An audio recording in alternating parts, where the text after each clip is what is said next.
Habari za mchana mtazamaji popote ulipo, karibu kwenye taarifa hizi maalum ya runinga ya God Will Provide.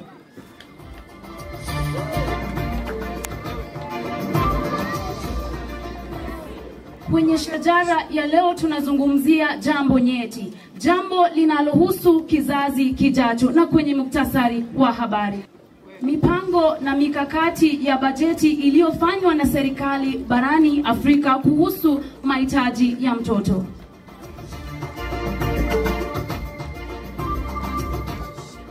Na bajeti zilizofanywa tayari lakini hazitoshi.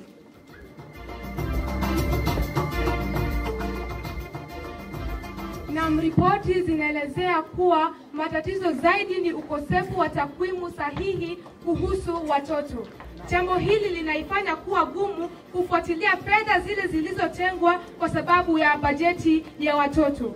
Haidha, watoto hawajakuwa wakihusishwa katika mambo yanayowahusu moja kwa moja. Nashana Aisha Brenda anayo ripoti kamili kuhusiana na haya.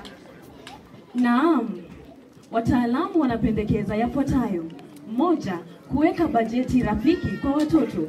2. Kuhakikisha watoto wanashirikishwa katika maamuzi. 3. Kuwepo kwa data sahihi na za kina kuhusu watoto. Na mwisho, kuwa na mifumo ya ufuatiliaji na uwajibikaji wa pesa zinazohusu watoto. Nikiripotia runinga ya God Will Provide, ni Nashana Aisha Brenda nikimrejeshia mwenzangu Koyer Dona. Nashana Aisha Brenda kwa ripoti hizo. Vile mikakati na sera mbalimbali zilizowekwa na serikali barani Afrika bado hazitoshi kumhudumia haki ya mtoto wa Afrika. Tusipoandaa mipango bora na kutenga bajeti ya kutosha, tutakuwa tunalea vizazi visivyo na ulinzi wala uwezo wa kuchangia maendeleo ya bara yetu. Naam, asante sana mtaalamu wetu.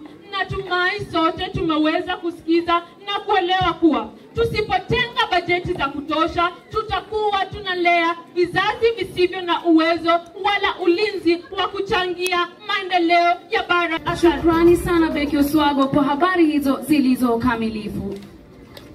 Na ni dhahiri shahiri kuwa mtoto wa Afrika anafaa kuhusishwa katika mipango yote yanayoendelea nchini. Na ni jukumu la serikali pamoja na wazazi kuhakikisha kuwa haki za watoto zinalindwa pamoja na bajeti yao kufanywa vilivyo.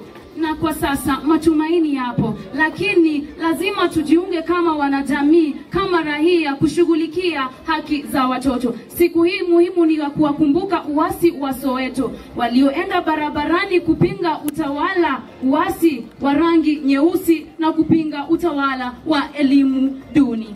Na tunapofikia tamati, haya yote mletewa na kundi la wanahabari shule ya upili God Will Provide. Ukitaka zaidi tembelea tovuti yetu Cosmic Journalism God Will Provide High School. Langu jina ni Martha Andrew na Mikoyer Dona. Na tuna wanahabari wetu Beki Oswago, Ruth Michelle na Nashana Aisha Brenda. Na tunapoendeleza tamasha hizi tunawatakia kila laheri watoto wa Afrika. Shukrani.